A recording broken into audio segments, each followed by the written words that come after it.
Hi guys, and welcome to my review of the CVJ Nami. This is the latest IEM from CVJ, and I apologize for not having the box, but the moment I do receive the box I will make sure to do a small unboxing and show off the accessories and the cable, in that the actual cable is perhaps the standout feature, let's put it that way. As for the Nami itself, it's a 1+1. It supports one of the new dynamic drivers that CVJ is using across its line of IEMs. In this particular case, it's a aluminum magnesium diaphragm driver, and you know, it makes itself. You notice that the driver is a really good quality driver by the way that then the sound comes across. But we'll get to that in a second. It's got a dynamic BA as well, which in this case, which is also many times the case, actually sits in the nozzle. It has the tuning switches, which have become like kind of the craze, the popular thing for 2023. And in this particular case, what CVJ has done is again what they are using across their range, which is the tuning switcher. The tuning switch actually connects or disconnects the BA driver or drivers if it's a multiple BA unit, and maybe in certain cases there can be also a slight alteration to the tuning. As for the shell itself, it's a very like a stock shell in the sense that it's a tried and proven shell in terms of its shape. It's got a nice metallic faceplate, metal faceplate, looks really nice. Fits flawlessly. I didn't have any issues with the fit in my ears. Isolates very well, and as I just mentioned, because I do not have the stock accessories, I'm not using the stock accessories, although I seldomly do. I'm using KB Euro 7 tips, the large size ones, and the cable is an XINHS cable. Yes, XINHS cable, yes. I usually use XINHS or IVipQ. This is an XINHS cable in a 2.5mm termination. And that's it. I mean, there's really not more to say with regards to the physical aspect of it. It's got a decent enough weight. Nothing. It's not heavy. You know, it's no rocket science when it comes to the physical aspect of the Nami. Okay, what do I have here to compare with the Nami? Well, basically, in essence, I only have really one IEM, which is the KZ Kriller. Also 1+1, just recently released, and I just recently also did the review for it. Also has the tuning switches, and in that review I actually teased the Nami, so it would make sense now to do the opposite. Talk about the Nami in detail, and then obviously have the KZ here. There are two other IEMs that I have here, and the reason why I have them here is to explain the tuning philosophy or the tuning style that CVJ has adopted as of late. This is the CVJ May 1+2. This one uses a beryllium coated driver for the DD, and coupled to that, it's got then the two BAs, which are then switched on and off by the tuning switches. And on the right hand side, a teaser, which is the Freedom, a 1+4, again using the same philosophy of the tuning switches for adding or subtracting the BAs, and it uses a nano ceramic diaphragm. So all these three IEMs use a philosophy in terms of the tuning, which is a nice warm, let's say, bass, with a slight roll off onto the sub bass, progressive, nicely relaxed, relatively relaxed pin gain, in that the Nami is perhaps the one that has the most aggressive one, peaking at 2K, give or take, you know, a little bit, and then a slight dip, and then it carries on from there. In the case of the Nami, after that initial slight dip, there is a bigger dip at around 5 to 6K, which is good to do away with any sibilance. The May or the Freedom, depending on which way you have the settings of the switches, you will also get that dip in a more or less pronounced manner. All right. So as I was saying about this tuning, it is not a usual tuning. There's another brand which also kind of does something along these lines. The only difference is they don't have any tuning switches, which is TRN, the TA3 and the TA4.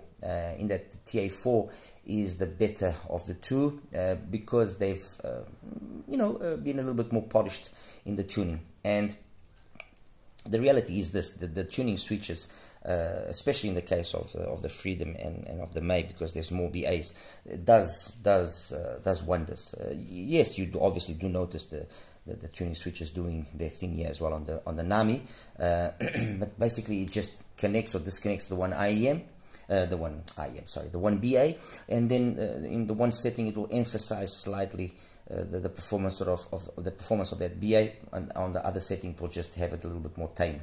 Okay. As it is right now, it's actually in the position where it is a little bit more emphasized, which is with the 1-1 position. The 1-1 position basically will end up being the same as what they call, if you just give me a second, I will show you now. So one second.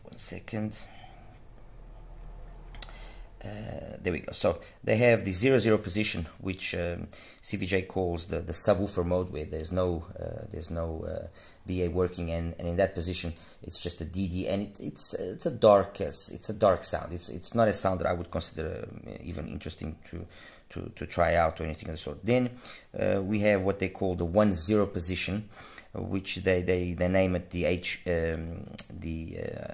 HFE mode, which highlights a little bit more the upper mids and treble area. Okay, and then finally we have the EHF, which is the 0-1 setting.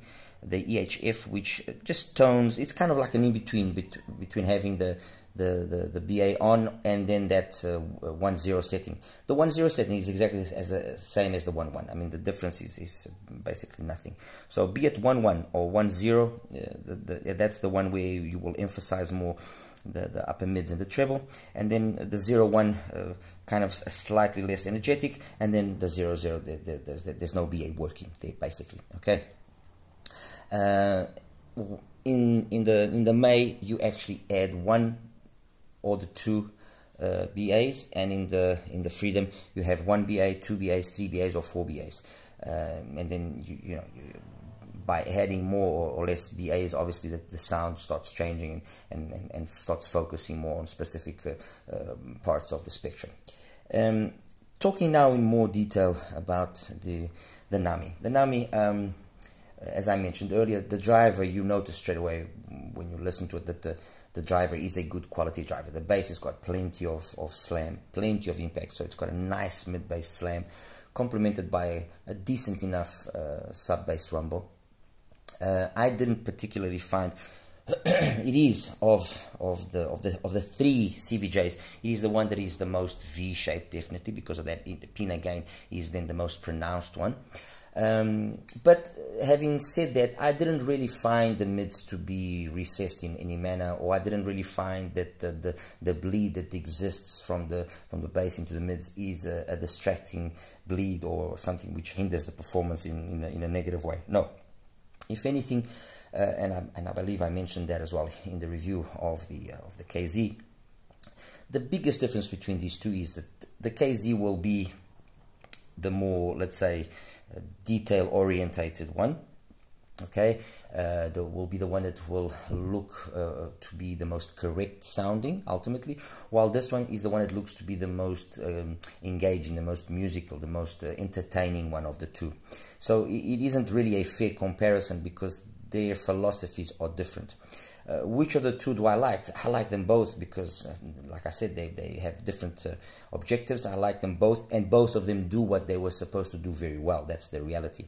If it's just it is honestly a hard one to kind of say, oh no, this one is better or that one is better, because the philosophy, the base idea is just different.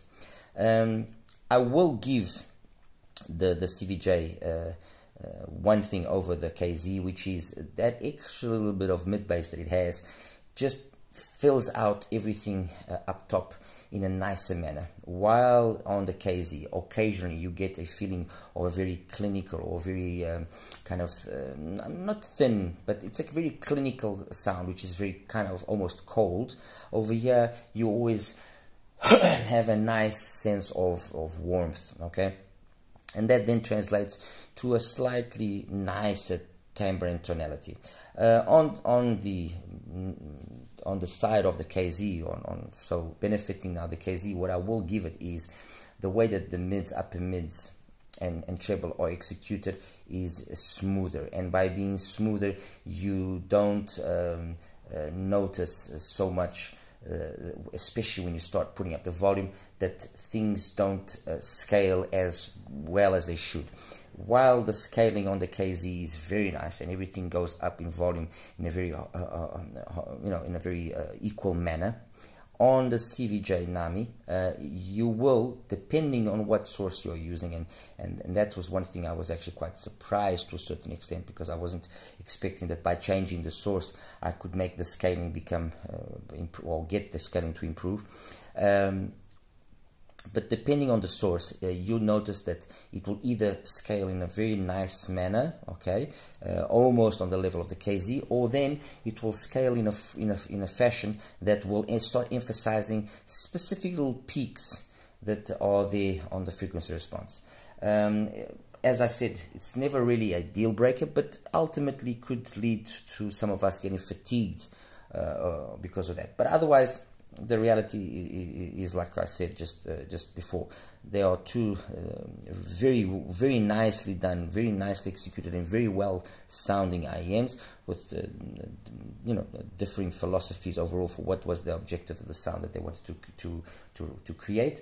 But they do it, both of them, very well. So there's no winner here really. There are two options that you can point out, and much more viable options than, for example, the KB year. I forget the name now. The KB year, the one that's got the Pecker, the one that's got that unusual name. As for the ST1 Pro from TRN, the ST1 Pro is also a nice 1+1, probably the better, more budget orientated IEM that TRN currently has, but it is slightly down in terms of performance comparatively to these two, especially when it comes to the mids, upper mids, and treble. All right. In terms of the technicalities, I mean, for the price, and this is costing around $25 to $28 depending on where you're buying it, so it's a little bit more expensive than the Krilla. Soundstage, it's fine. I mean, nothing spectacular. On the 1.1 setting or the 1.0 setting, definitely much better than on the 0.1 setting. And no comparison with the settings of 0.0, so I'm not even going to talk about that. Imaging, again, okay, acceptable, I guess. Not stellar, but it's acceptable. Those are two areas where the KZ are better, in the soundstage and in the imaging. As for detailed retrieval then, and timbre and tonality, I'll give those to the CVJ. The CVJ slightly edges out the KZ, okay? And that's it, guys. I mean, there's really not much more than that I can say about the Nami. It's a nicely executed 1+1, one that I would definitely recommend you check out. Just have a look, and if it does please, if it doesn't satisfy your requirements, who knows? It could be an option that you could put on the table next to the Krilla and other 1+1s, mind you. As compared to its two brothers, the May and the Freedom, yes, you definitely see there's the same kind of DNA, a definite improvement from I mean, the May is probably the best IEM in my opinion, at least, probably the best, if not one of the best IEMs under $60 currently. I mean, it is really a very, very nice sounding IEM, very nice sounding. but you do see that the May is more polished in the way that it does things, and it's just down not even the dynamic drive. It's basically just down to the fact that it's got 2 BAs, and that, you know, having all that frequency then divided between 2 BAs is completely different than having it you know, tailored for just 1 BA and have the DD also do a lot of that work. So there's a nice upgrade from the Nami to the May. There's a good upgrade. You know, the May is a solid improvement, and the Freedom again an upgrade over the previous two. But I'm not going to talk too much about the Freedom. I'll leave that for another time when it actually is time to talk about the Freedom in more detail and so on. And that's it, guys. I'll show you now quickly the graphs, and we'll wrap it up. All right, you take care. Hi guys, and welcome now to the graph section for the CVJ Nami. This is all of the settings for, you know, with all the switches and everything. So I'm just going to take away some of these so that we can see things better. Anyway, this first setting is the one with the 0 on the switch, which basically means that there's no BA working, and you can see that straight away. It's a darker sounding IM. Past 4 it just rolls off, and there's really not much. In terms of the bass 65 to 73, so there's an 8 dB rise, so it's a nice amount of bass energy, let's put it that way. Nothing too dramatic in terms of the bleed into the mids and so on, and definitely V-shaped. You can see that then the pin again is the one that's a little bit more, well, the pin again is a little bit more pronounced, but when I show you the rest you'll understand. Anyway, this next setting is the 0-1 setting. Okay, now the BA is working, and automatically, I mean, this maintains itself automatically. There's a lot more detail up top. There's a you know, some sense of space and so on. The difference here has just to do with the coupler and how I was introducing the actual tip. This peak should actually have been there by 8, and that's it. So pay no real attention. It's not a deal breaker there. The next one is the 1-0 setting. So it's the setting where now you basically have the BA working almost at its full potential. You will notice, let me just take it this way out, you will notice that compared to the 0-1, it definitely has boosted up that dip that exists there between the couple related peak and then the extension past 10K. And then the last one, which is the 1-1 setting, which is what I was actually using, is basically the same. There's just a little bit more extra energy here at 5 to 8K. Funny enough, you know, and this ended up being the setting that I used the most. You don't really notice this. I tried, and very few occasions there was just a little bit, but nothing that well, maybe it's just my aging years, but nothing that I really could consider, oh, okay, now you could notice that. So I'm just going to leave then the Nami with the 1-1 setting, and I'm going to put straight away, to start with, I'm going to put the Krilla. Okay, there we go. And as you can see, the Krilla, it's got a little bit less bass energy here. And it's you notice it in certain occasions. Up and Up from Jeff Ryan is one of the songs where you notice it quite well. Elephant from Carol Lubbock, you can also pick up on this slight less amount of bass on the side of the KZ. So that's just 2 examples. There's a few more that you can notice it. Obviously you have to be paying attention, unless it's you know, some songs it's very evident, but there is a difference there, but it's not something which you will pick up you know, straight away. Where you will see differences in terms of the way things are done is then and it has to do with what I was talking about, the scaling and so on. If you notice that the KZ is just is a little bit more smoother in the mids, upper mids and treble. Okay, and that whole smoothness that it's got there, it just allows it to scale in an equal manner, while the CVJ, depending on the source, it will scale, and you get the feeling that certain areas then start becoming too pronounced, too over energetic, and then that can lead to some possible fatigue. But you know, it is what it is. Anyway, that's the KZ there, and then I'm just going to show you quickly this is the, no, sorry, not this one. Where is the May? CVJ May, where are we? Here we go, number 15, yes. This is the CVJ May in the 1-1 setting. You can see that in terms of the graph, it's got, for the bass, it's basically the same. It's then the way that things are executed from around the peak of the pin again, right across. Less energetic, yes, but when you listen to it, because perhaps, again, I attribute this to the fact that not only do you have one more BA, but it's also beryllium coated dynamic driver, it sounds every bit as open and even more detailed than the Nami. So don't get the feeling that by seeing less energy across this area of the mids, upper mids, treble, that then the May is in any way darker sounding or anything of the sort as compared to the Nami. No, it isn't. And then finally, I'll show you the Freedom very quickly. I don't want to spoil things. I'm going to show you two settings of the Freedom. I'm going to show you the 0-1 setting, which is the setting that I mainly used, which is the one where you have 3 BAs connected. And in that setting, as you can see, compared to the May, very similar. Just that dip there, which the Nami also has. Let me just put the Nami now. Okay, that dip that occurs there around 5-6, the Freedom also has it. The less energy, apparent less energy, doesn't mean it's darker sounding, no, in no way. And then you have the other setting, which is with the 4 BAs working, which you gain a lot of energy there. That's 5, 6, 7, and then past 10K area. You know, it brings with by having that extra energy, it brings with it you know, extra detail and so on and so forth. It's just then a question of which do you prefer, 1+3 or 1+4. You know, it's up to you.